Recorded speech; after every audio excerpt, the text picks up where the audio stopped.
to really announce the very tragic death of Maylin Turks, who was a beautiful, beautiful 10-year-old member of our community. All of us are heartbroken, to say the least, offering our condolences to her family and expressing the outrage and sadness that we feel upon hearing that she was murdered by her stepfather.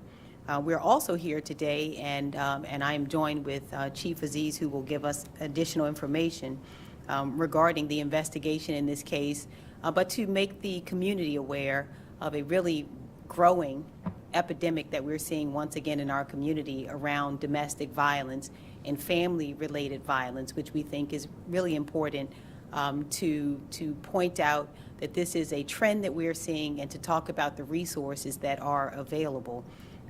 We have long said that the saddest day we experience in our community is upon the death of a child. I also happen to think that it says a lot about the health of our community, is how we treat our children and how our children are faring. And we are finding that in this instance and in too many instances, we are seeing the death of our children in ways that really are heartbreaking and have to be stopped. So I want to hand over today the rest of this press conference to Chief Aziz, who will discuss the facts of this case, but we also want families who are hearing us today to know that we are recognizing the duress and stress and strain that is very evident in every corner of our community, as it is showing itself now through the death of our children.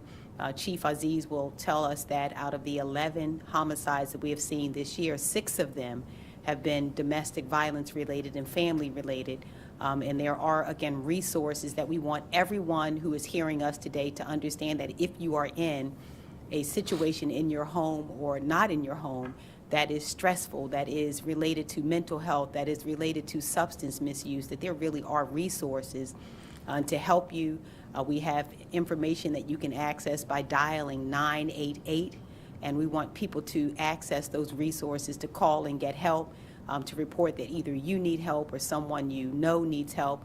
This is something that we really must do to be able to not only spare our families, but most especially to keep our children safe. So I am going to hand over to Chief Aziz and want to thank the men and women of our police department who are doing a really excellent job in responding to and investigating all of these cases.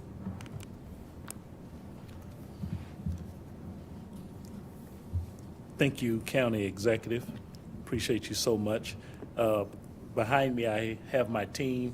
Part of it, the Bureau of Investigations, and under them, the Major Crimes Division, who is investigating this, and our Domestic Violence Unit.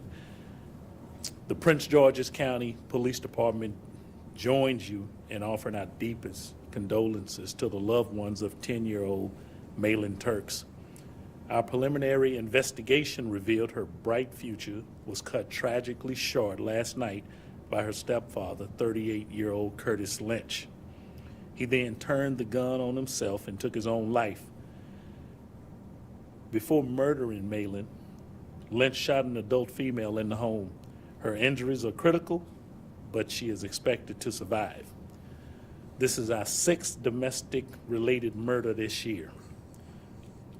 That's one more this time than last year. Here's what we know so far about what occurred in the house last night. At approximately 9:30 p.m., officers responded to the 6900 block of Stansbury Lane for a shooting. Officers located Maylin and the suspect inside of the home suffering from gunshot wounds. They were both pronounced deceased a short time later. The female victim was rushed to a hospital for emergency treatment. Just like everyone who hears this, we are wondering why. Regardless of what our investigation finds, hurting those who you love is never an answer. Maylin did not deserve this. The adult female victim did not deserve this. The families that are involved did not deserve this. There is help out there. If you're experiencing domestic violence or know someone who's being abused, don't be a victim. Prince George's County offer resources that serve our communities that'll help you. They provide education and legal resources for you and your family and guide you to a better quality of life. Nobody should ever be hit or verbally abused. It's not acceptable. Being struck, being hit is not acceptable. It is illegal. Call 911. Report any violence inflicted on you or your family member to the police, 911. If you suspect someone is being abused, please call us. Call the Prince George's County Police Department, your partners in having a better quality of life. And I would also say reach out to our very vibrant and robust Family Justice Center, who offer numerous resources to help you or anyone or any family get through this, along with Kathy, which is our community advocates for family and youth. And we all work in a partnership in a team environment to stop. We would like to stop, not mitigate, not slow down or incapacitate any offenses around domestic violence or family-related violence. And as I always say, one act of violence or one homicide, one murder is too much already. And so we aim to step in as part of the intercessory into stopping these horrific and tragic acts. Our 10-year-old future bright star should be here with us now, and this shouldn't have been the case last night. With that said, I'll turn it over for a few questions if you have any. Yes.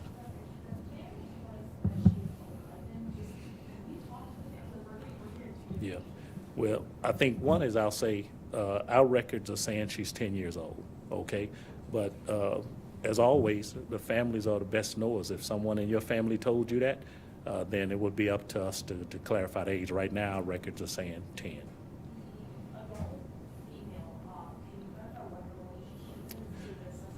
Well, the relationship that we believe right now is her mother.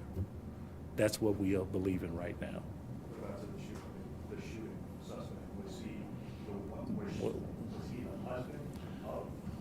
Well, that I cannot confirm at this point. We're still investigating what that relationship actually is. So anything I give you on that, I would be pure speculation. I can say that they were together at some point or they lived in that residence together. But if we're going to be official and say were they husband and wife or to that extent, then I'm not ready to confirm that. We're still early into the confirmation of that. But the suspect is the stepfather. Yes. Of Yeah. the victim. That's what we're being told. Yeah. Did you guys ever actually respond to that house before? Was there a history of her having domestic violence? Well, I can say that in a responsibility of what happens in those divisions, the Prince George's County Sheriff's Office did respond a couple of weeks ago. The nature of those calls, I'm unclear of. It was indeed in the same day 2 calls that occurred that were answered by Prince George's County Sheriff's Office. The nature of those calls, I cannot confirm. Can you tell me just where exactly the shooting happened inside of the home? Or did it happen Yes, it outside? was inside the residence. Both shootings. Yes. What is the trial being targeted? We don't know that yet. We're gonna find that out and what happened. Right now, as you can imagine, if anyone would put themselves in any position of a loved one who is experiencing this, then we want to handle this with all the care and love in the world, and that means we're going to give her space to have the doctors to tend to her, for her to have self-care, to be involved in such a horrific, incident here. Then we're going to give her that space. But we're going to get to the bottom of what actually occurred. What we know now is young Malin is not with us, and she was killed by a gun in a house. And so we don't know what happened and what sequence and how that happened. We have some really, spotty details at this point. But you've heard me before. We have some of the best detectives in the nation, and they're going to find out exactly, what went down there, so we can bring some justice and some answers to the family and everyone who's involved.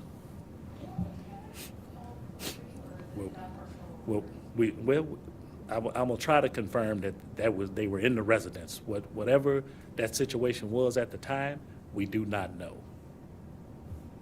Do you know if Malin attended schools inside of Prince George's County? Well, what we know now is that she was not attending a school in Prince George's County, but we're all family here in the DMV. And so there's a related, school district that's affected by it, that we believe that she was attending school there, but not inside of Prince George's County. One young person is still our family, and we're still together. Whatever school, wherever they're at, they cross these lines real easily. We're family, and that's why we call ourselves the DMV, because we're family. So what happens in one part of our region affects another part of our region. So right now we have at least 2 places that are affected across the lines by such a tragic incident. Do you have any other questions for myself or the county executive or my team? Did Curtis Lynch have a history of any violence? Criminal activity that would be very old, very, 2 decades old or so, or less, 15 years or so, I would say. But nothing that we can find, recently here. Outside of the district, having an arrest of him a couple of weeks ago, maybe that arrest for a weapon. The circumstances surrounding that involve some kind of interaction that we know about. But again, I'm not the official person from MPD to give the details of the arrest that they made concerning a weapon that he had a couple of weeks ago. But I don't know. So I don't confirm the information for them. You'd have to get that confirmation from them. I know it's only within less than 24 hours, but I don't know if you've spoken to the family at all, but if they do happen to watch this, is there any message you'd like to send to your fans? Well, I think the best thing that I can do now, and you heard our county executive speaking, is to extend our condolences to the family. We're talking about violence. We're talking about domestic violence, family-related violence. You heard these numbers. Last year there were 26 homicides associated with family members using a weapon or some sort to actually kill another family member. So when I talk to not just this family, but my condolences for young May Lynn, for a victim of gun violence, is that there's help, that we're here for you, that we are teammates, we are partners, we want justice. Everyone should have equity, a beautiful quality of life. It is what we are. When we say we are Prince George's proud, that should mean something here. And so the family should feel comfortable and safe, and everyone should feel safe. And when accountability is in our system, that the police department seeks to be the first responders, the first to serve, to deliver anyone who violates our traditional values of everything that is whole and good, and bring them to that first step. So the family should know that we're here for them, and we're going to be their partners throughout this, that they're going to need a lot of help and a lot of support, and that's what we do. We band together when incidents of tragedy like this happen, not even more than a tragedy, I call them, atrocities. That may be a better word, that we are here for them. And that's what I would like to say for them and anybody in the listening realm of what I'm saying now. You anything else, ma'am? Okay. Thank you. Well, thank you so much.